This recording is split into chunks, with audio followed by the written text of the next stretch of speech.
Hey, good morning, ladies and gentlemen. We're going to bring Teneil back on board with us. For some reason, we had a bad connection there, so we will reconnect and give her just a moment to come on board with us. Really a fascinating story. How many times do you know someone that just lands in a foreign country and ends up staying there for the sake of the gospel? And if you follow her online, you can really see that she is living out the gospel in a powerful way.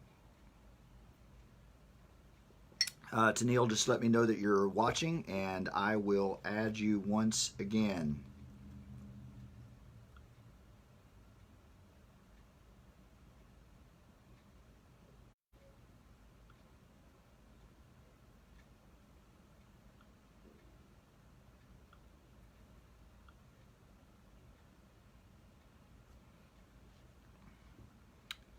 Thanks everybody for hanging in there with us. This technology can be challenging at times, but it's worth it when we can have a good conversation. So we'll give Teneil just a moment to rejoin us.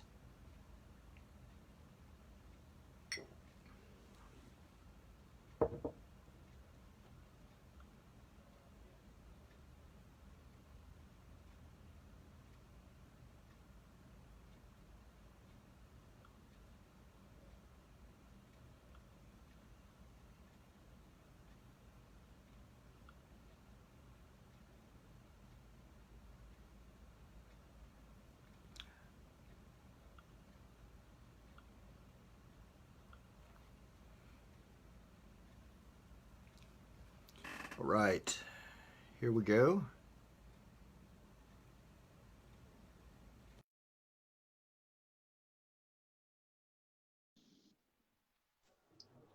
Hey there. I'm back. Hi. Sorry about that. I'm This not is sure if that was. exactly, it's me. It's definitely me. There's a reason why online education didn't work down here, and this is pretty much it.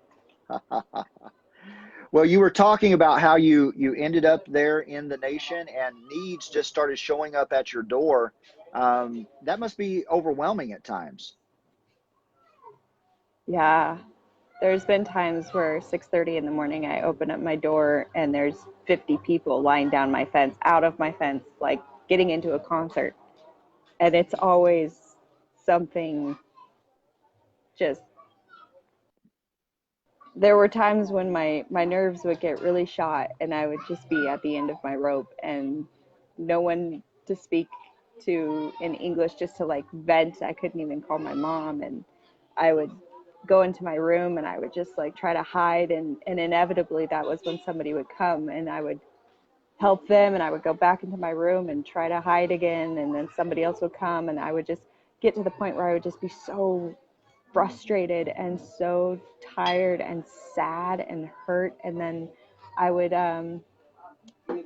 just know that I was going out to say like I'm done. I'm not seeing anybody else today. And the moment I would open my door, it would be a horror story. A child that just got attacked by a dog or hit by a car, or a mom that was just, I mean, one time it was a woman who hiked 2 hours to get to my house because she was in labor, and I was Wow. the closest stop between her and the hospital, and she just wanted to get a ride to the hospital, and that'll humble you right down. But it's like that's what God means when he says to pour yourself out, because if you're always working within your capacity, why do you need God? You got to get to the end of you and then keep going, and that's where God takes over, and that's where spiritual growth happens. And if you want more patience, you got to earn it. If you want more humility, if you want Right. more grace, if you want more faith, he's gonna, like, you ask for it, he's gonna give it to you. But it's not ever gonna be like, there's your patience. It's gonna be like something that pushes you beyond the capacity you already have in order to make you bigger in that area. So yeah, it's been really, really, really, really, really, really, really hard. Now, for really, those really, that really hard. for those that follow you online, you post all kinds of wonderful pictures about the people that you're helping, and I see that you take people to the hospital, um, you build houses, you're very construction oriented and meeting real physical needs for individuals. First of all, in case we lose you again, if someone wants to help you out with your mission, if they want to contribute, what's the best way to do that? I with God's guidance, I put together a board of directors back in Colorado, a group of incredible women, and there's one dude, and they're just, one of them just had like incredible skills with the computer, and she put together a website for me, and it's tenailoutloud.com, and that has like all of the board's information and upcoming projects and everything, and Jenny's been incredible in putting that together and making me look legitimate. Not just like some crazy girl that moved to Africa has no idea. I have no idea what's happening. I'm gonna keep on moving. But like the whole kind of what I've structured this mission, I don't even know, a lot of people argue with me, you're not a missionary because I'm here by myself, but so I'm not fighting with anybody. Whatever label you want to put on what's happening here is fine, but basically I'm trying to take individual people and see how I can make them themselves self-sustaining. Instead of creating self-sustaining projects, is what do I need to do to get you to the place where you can take care of yourself? That's a leg. Sometimes that's, a surgery that's been holding somebody back. Sometimes it's, a roof, so that they can leave their house. Sometimes it's, I mean, it just, every story is unique and needs to be taken uniquely. But because I'm not sponsored by an organization, because it's just me and small donations that trickle in off of Facebook, I think that's the coolest structure for living in a third world country, because I'm not bound to any, law that says that I can't help you or you're outside of my jurisdiction. I can take every single circumstance that comes as it comes, and so far I've never really ever had to turn someone away. I mean, there's people I've wanted to turn away. I mean, where you deprive people of book smarts, you enforce street smarts, and Yeah. people here might be really uneducated, but they're not stupid. And this is one of the poorest countries in the world, so people have been raised to take advantage of, when you've got a bleeding heart and you throw it in a shark tank. It's like some days I wake up and I'm like, today I feel like chum. So like, they What come from what far and they're, what go ahead. motivates you to what motivates you to serve others? Where does that motivation come from? Obviously your faith. You want to talk a little bit about that? Oh, yeah. God is, it's hard for me to talk about my relationship with God and not just fall to pieces, because Yeah. it's, being here has definitely pushed me to my absolute limit, and there's been times where God was more real to me than the people that were coming to my door. I mean, the way that he moves and the way that he speaks that you have is he's so real. He's so real, and he's so kind. And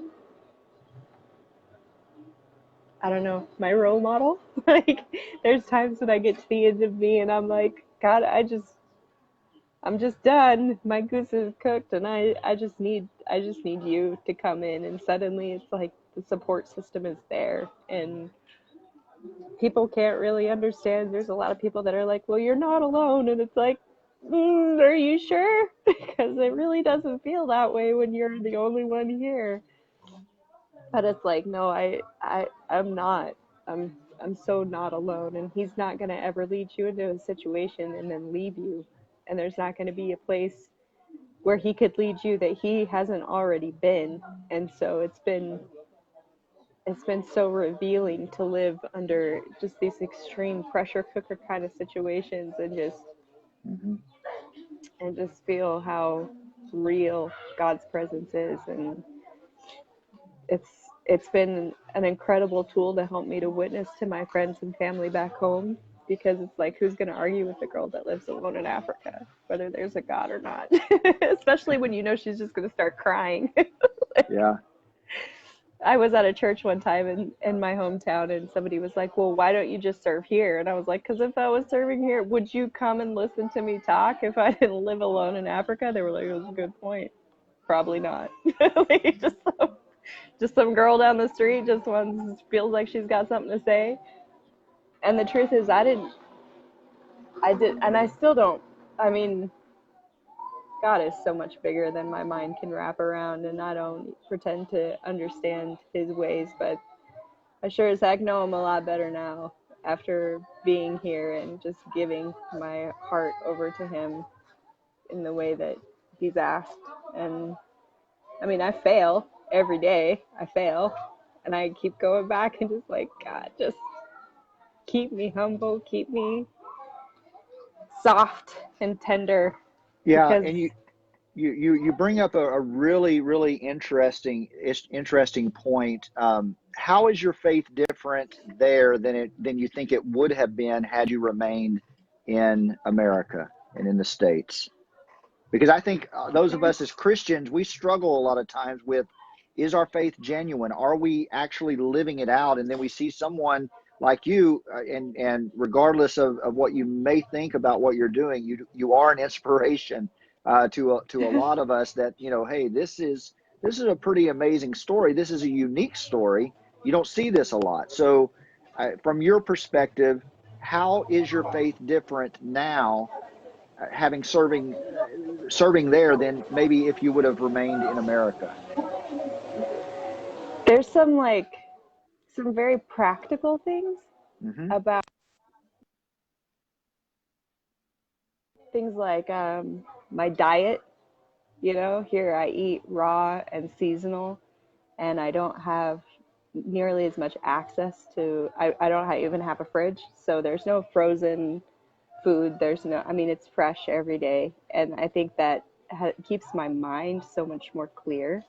And, we're supposed to treat our body like a temple. And I think on a real practical level, for a connection with God, like you should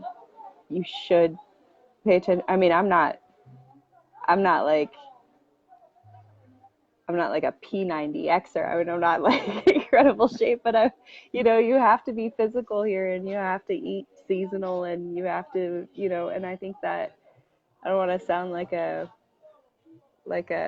hippie or nothing, but that really has changed a huge part. I go home and to the States, and within like 2 weeks, I'm like a 2 Happy Meal a day kind of girl. I blame it on the toy, but we both know it's the fries. And within a couple weeks, I'm so clouded, and I'm just so like, I can feel that slipping. And I didn't even put Mm-hmm. that association with food, but like here, the reality is that I can't just go get a job. I've got to live with Mm-hmm. me. I've got a house. I've got, you know, all this endless stream of needs that comes to my door every day. And there's a lot of times when when I don't even have enough money to withdraw the money that's in my account. And I never discuss money on my Facebook page unless it's like a event of reality. But I never ask for money, because God knows the needs. He knows the needs. Hang on, we're being joined by this is Hey, now's how a you good time for doing? a huggy. Tapua. It's our Friday night date night, so we're in town. I got the girls are inside, and Tapua's just come for a hug. Yeah, it's a hug. Hi. You want Hello. to say hi? How are you? Say, you said, how are you? I'm fine. I'm fine. I'm fine. Good. This could be Beautiful. Beautiful. this could be like an addition to the rest of our interview. There you I go. love you. I love it. Yeah. Say hi. Hi. Hello, beautiful. How are you? She said I'm she said fine. she said yes. Hello, beautiful. She Good. said yes. Yep. That's You good. She said knows how beautiful. to Well, you answer. got her. Yeah. Yeah, That's she's right. almost 3. That's right. She's gonna be 3 here soon. Yeah. So, Amazing. anyways, And so, talk a little bit about these girls. They just showed up at your door. How does that work? What? you know, I always thought that that being a foster mom to troubled teenagers would be the most challenging job that anybody could do, and I always felt like when I got older that would be something that I would be interested in doing when I was ready. So God's like, a challenge, how about we do that in a completely different culture where you don't speak the language? Thank you, and Paso. That's my firstborn. And so I mean, it's like moving to Africa with no money in my pocket. When I think about taking on these girls, like, no, that is by far the hardest thing I've ever done in my life. I don't want my voice to crack or anything, but like dang, like you have to talk about building faith. But it's like I can't. I'm not gonna like sit and be like, oh, it's just every day. It's just a blessing and miracle. And it is, but it doesn't always look like that, you know? Sometimes it's like, wow, we are getting blessed today. Like, we're just waiting on that miracle. It's hard. Being a parent is hard. Being a single parent is really hard. Being a single parent in a foreign country is really, really, especially when there is no income. You know, I mean, I haven't taken a paycheck for myself in 2 years. On the sponsorship, you know, there's one wonderful Mm-hmm. woman, Glenda, who she makes sure that our rent is paid every month and without fail for the last, gosh, it's been a long time. She's been just, and it's like, so like I don't have to worry about rent, but there's food and school fees and clothes, and I mean there's 3 girls. Look who's back. That didn't last long. So So I mean, talk a it's little bit hard. about yeah. I can only imagine. Talk a little bit about maybe some miracles that, at least from your perspective, that you've experienced financially, Oh because man. you talk about living by faith. So do you have any stories that you could share? Yeah. Um, at one point in time, when I first brought Impasso, the first daughter, to come and stay with me, Ding, ding, it ding. was like it was um, it was dark times. It was really dark times. I had no money in my account. I had nothing, and I had no idea what I was going to do. And there was one woman who her husband had died several months before, and I took her a care basket of provision um, and paid for the funeral and to get her to the funeral. And because you have to hire a truck in order to carry the casket, and they did casket. And I mean, it was a good chunk of the last of the money that I had, and I knew, I was like, what else could I do? What else could I do? And so I Mama. took care of her, and then suddenly, and I had completely forgotten. I mean, I don't want to sound like it didn't matter. It did matter. It was just, life moved on, and I had completely forgotten about her entirely. And then suddenly, hang on, sweetie heart. I know you want a huggy, and chips are coming. May you please what? May you please just give me a raspberry? You may please do that. Thank you. This is my comic That's relief. sweet. Like everybody needs a vent in their life. This is my vent. Yeah. But this woman just showed up on the day that I had hit my knees in my room, and God said that He was going to take care of us.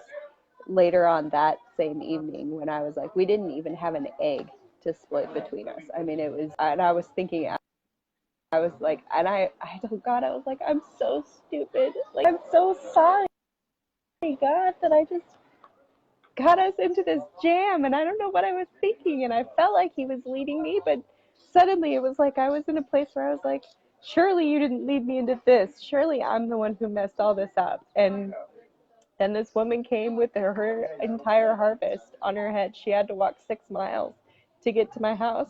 And I think about that, like before I had even hit my knees in my room praying, she was already walking. She was already on her way Wow. to my house with this provision.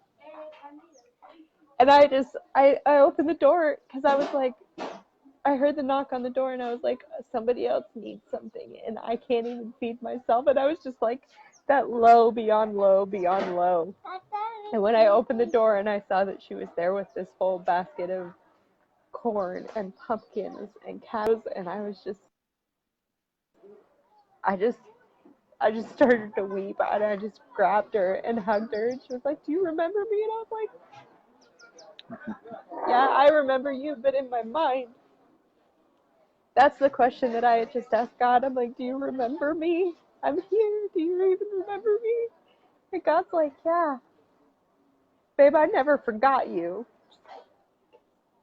Okay, then I'm in. Let's do this. And like, when I was working on this last house, I was building a house for a widow and her 2 little girls, and 3 times during that project, the funds were completely gone.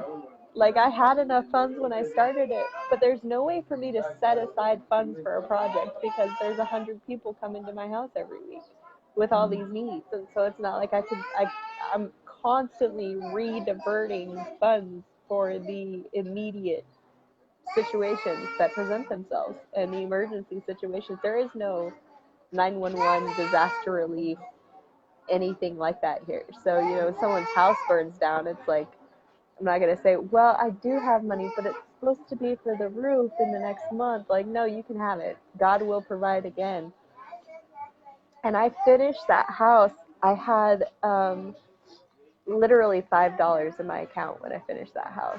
And the house was completely done. And I even made a post. I was like, everything is done, but I didn't have enough money to buy pillows. Like, that's the thing that the house was missing. They had bedding, curtains, dishes, everything. And about the first month, it took me 3 months, and about once a month, the money would be completely gone. And I would just be like, God, you got to do this. And then suddenly, and I think somebody must have shared me with somebody because it's hard I can't market myself here. And suddenly my page just blew up with these, pastors and Christians from all over the country. And I remember we had just finished digging the foundation of the house, and I was down in the foundation with a shovel in my hand, covered head to toe in mud, and it just, like, it dawned on me. I was like, God is doing something here. Like, for the first time of being here, it was like, when I first started this, I had like 34 followers on Facebook. It was all like friends and family and stuff, and I was never really into social media. And now it's like close to 1,800, which still like blows my mind. I'm like, we are so seen. It's so cool. Like, what can't we do as a body of Christ when we come together? What can't we do as a church? And so I always say, like, when you're going to a CPR class, and there's always somebody who inevitably asks the question, like, when do you stop? When do you stop giving CPR? And if it's a good teacher, they'll say, when your arms fall off. Because the reality is you have to go to bed with yourself at the end of the day. And, I think about that being here, like, yes, this is the hardest life I could have possibly have asked for myself. And it seems like new challenges and new issues present themselves every single day is something that's just like, okay, I guess we're gonna add another girl to the house, or I guess we're gonna, like, and and every time it's like, when are you gonna come back home? I get these messages from people, my friends and family, like, we miss you. When are you coming back? And I just say, when my arms fall off, when That's either great. people stop giving, and which I can't, like, but how do you stop? Where do you stop? At what child do you look at them and say, sorry, I'm, not your leg, Timmy. Yeah. Sorry. Like, And that like, leads me to ask you, do you spend much time thinking about the future, and do you think about, okay, what's this going to look like, or are you just meeting one need at a time and trusting God? Obviously you're trusting God and you're meeting those needs, but in your head, do you think about the future? What's this going to be? What else do I need to do? How long can you continue to keep this work going? I mean, obviously you have a great burden and a great heart, but do you think much about that? Do you spend much time thinking about that? at least once a day, Happy Meals. Maybe twice That's a a big day. question. I I'm think, putting you on the spot, I know. no, Yeah. it's it's a great question. I mean, there's my heart is for my people in my country. That's Mhm. my heart. And God told me when I was young that I would be going to a foreign country to serve, and I was so excited about it. And he did it in the most roundabout way that now I'm like in my mid 30s and I'm here. And before I came here, God told me that he wanted me to be a missionary in my own town in Craig, Colorado. And I was like, all right, what does that look like? How do I even go about that? So I went through the only channel that I felt like I was equipped for. It was hospice work. And so I decided I would just pour my heart into an art department for hospice and just start doing art, because that's, I mean, work in the skills that God gave you and you can't fail. And so, like, I just started really pouring myself into the community in that respect. And then God ripped me out of the community and put me here. And it I at first I was really confused, because I was like, I thought that you wanted me in my own town. And he's like, but this is how you can inspire. Because if I can go out into a culture here, into a country here, and I can find an old lady that had a stroke and I can paint her toenails, then what is your excuse for not being able to do that in your own hometown? Like, what is your excuse to not find some capacity that you can serve in your own culture? Yes, I know. Did you get your chips? Okay, go ahead and enjoy. Yay. Having a 3-year-old is like, anybody got a 3-year-old? That could be like, oh yeah, yep. So that's all. But like, I mean, I want to not inspire people to send their money out of the country. And like, I get harangued a lot for being a foreign missionary, and we've got people to help at home, and I'm like, this is how I can do that. This is how I can say that God's not dead. This is how I can say, no, really put him to the test. No, really give him your impossible. Because if you give him the like probable, the stuff that you can work yourself out of, the stuff that you can be like, you know, I can get another job and dig myself out of this. Like, give him what you can't dig yourself out of. Give him your impossible and see what he does with it. Because he's never forgotten you, and he's never gonna forget you. And the thing is, like, we get so wrapped up in time and thinking that, that God is bound to the day-to-day struggles that we're in, and he's just not. I mean, it's a carpet that's woven from both ends. Like, he knows where you're going if you just trust him. Even if you fall, you can't fail. Even if you fall, you can't, he's not going to leave you behind. It's like little Tapua, having a toddler, man, that will grow your faith with God, because you can really see yourself through his eyes.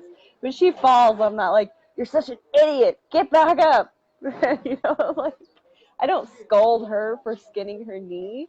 You know, I kiss her boobies, Right. and I give her the biggest, most colorful bandage that I have in my cabinet, you know, because I love her and I want to take care of her, and I'm so proud that she's trying, you know.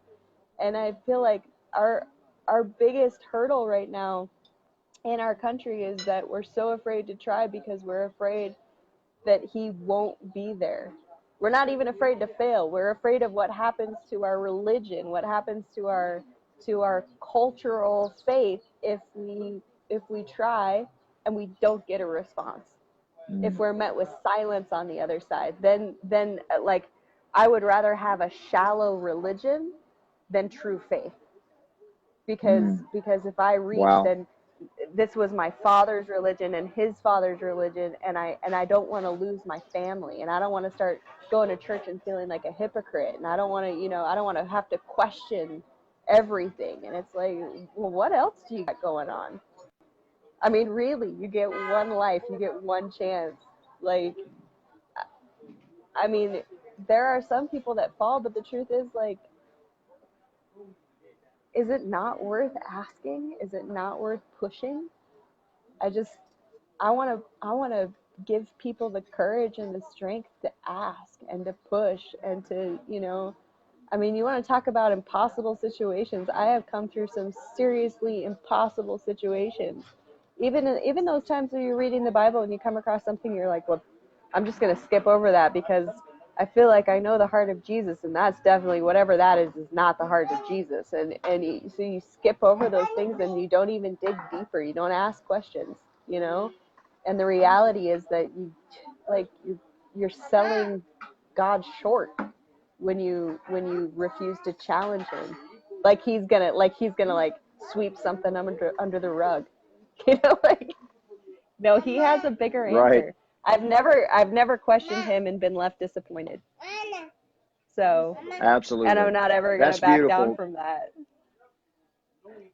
Well, that what you're saying is powerful and inspiring. And one more time before we finish up, thank you for your time today. Let's do this again in the future. I feel like lots of folks are going to be inspired by your story. So your blog post, I went and read a lot of that, and people can read more about your story. Where can they read more about you? Yeah, I was getting kind of the same questions over and over as new people started joining WordPress, that has, like, in detail, like, and it's raw. I mean, that's what most people are like, you're just so raw. And at first I was like, well, turn the burner up. But now I'm like, okay, what you're saying is, like, I'm not holding back. Like, no, Right. I'm 100% human. I even, at one point in time, somebody was like, you know, if you've ever heard somebody say, well, she can't be living for the Lord because she's done this, like, that's probably true. Like, I'm like, I'm as black as a black sheep comes when it comes to Christianity. Like, I'm not that. I was not born Christian. You know, that came much later. My devotion to God came after he settled my heart, and after he settled the debts of my heart. And I have a past and I have a history, and it's We all colorful. do. So, yeah. Well, I kind of feel like some people are just, like, born sweet, and I'm like, sometimes I wish that, but I wouldn't be able to live the life that I do now if it wasn't for the colorful nature of where I've been from. So, anyways, on my website, tenailoutloud.com, there's a link over to WordPress, and it's just Teneil Jayne. It's just my name, and you can go from the beginning and learn all there is to know about how this really all came about, and, you know, how Impossible came about, and yeah, and you're welcome to it. And, you know, prayer Well, I is tell a you what, huge request for me. yeah, absolutely. Absolutely. We're going to pray for you. I'm going to encourage everyone who watches this video to pray for you, to reach out to you, to bless you financially, those that can, because I really am impressed with what you're doing. God is definitely using you. So, Teneil, thank you for all that you're doing there in that nation and the inspiration that you're providing this side of the world as well. Thank you for just taking the time to see me down here, to take the time to say, hey, you want to do this? Because it's just like, this is cool. So, thanks.